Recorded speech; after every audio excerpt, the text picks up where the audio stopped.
All right, so we know what I want us to understand is that at what point did you hear the call of God to go into ministry and decide to leave everything about the world? I'm sure there's a time you were just a girly girl making mistakes here and there, maybe dating the wrong people, doing, but then at what point did you decide, okay, you know what, I've heard him and I want to leave everything behind and I want to follow him?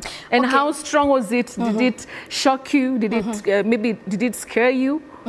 Okay, the calling of God came very young, but at that time still I was under I was still a young girl. I was 9 years of age, and at that age you don't even know so much. But I thank God my own biological mother is a pastor. My grandmother, I've told you previously, they are all in the pastoral ministry. So I am like a third generational pastor. But I started that journey and they really encouraged me together because I grew up in Mathare. So Bishop Gitonga was also like a father figure even in that time in terms of ministry. I grew up in Mathare. Come on now. Baby girl, lifestyle. So you grew up in Mathare? I actually grew up in Mathare, and thank God we don't look like where we came from. But that is where the beginning of my life, my ministry, everything started there.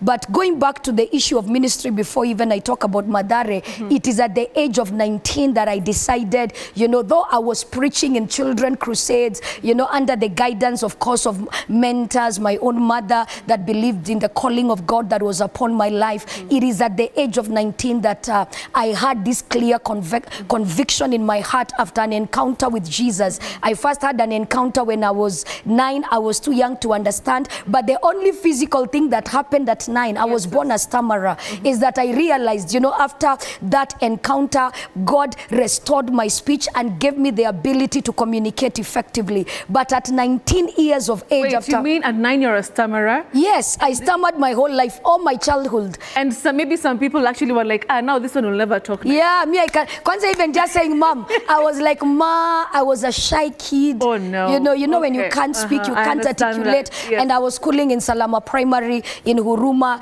I was this kid that was always behind the scenes because I don't even want to be told, because kids would laugh, they would make fun, So, but it's at that age of 9. But at 19 years, I made that conscious decision and I told my mom, regardless of what I will pursue, I feel ministry is also going to be part of my assignment. But when I started, Betty, I started from very humble beginnings. Today, people see us preaching around the world. Right, but those days, and everything the invitations were in the village where my grandmother is a pastor. So, and it was through recommendations because, of course, there was no Facebook, there was no social media platforms, Instagram, YouTube, even to showcase your gifting or your calling. So, I remember those days, ni kuparara. Unaenda unatoka hapa, unaingia Akamba bus. You've been invited to Kisumu, and it was not easy in the beginning, Betty. I had a lot of discouraging, there are a lot of things that discouraged me that, I was not called to do this because we would go some places when people see how young you are.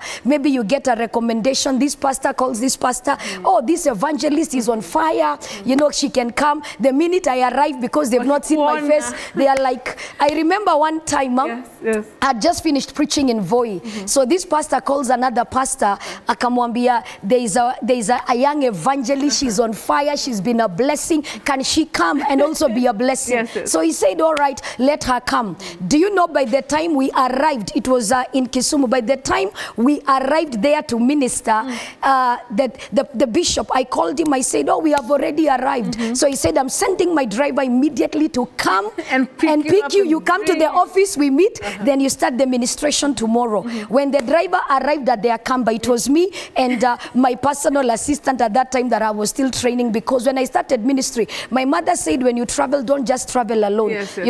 Just travel, have somebody to help you. Yeah, at least you can be able to be together. When the driver came, he went around 3 times. He called the bishop, he said, there are no preachers here. Kuparara, vumbi. Watu wako wapi? Watu hapa, seni preachers. Imagine. Oh my God. Oh my, but I hope that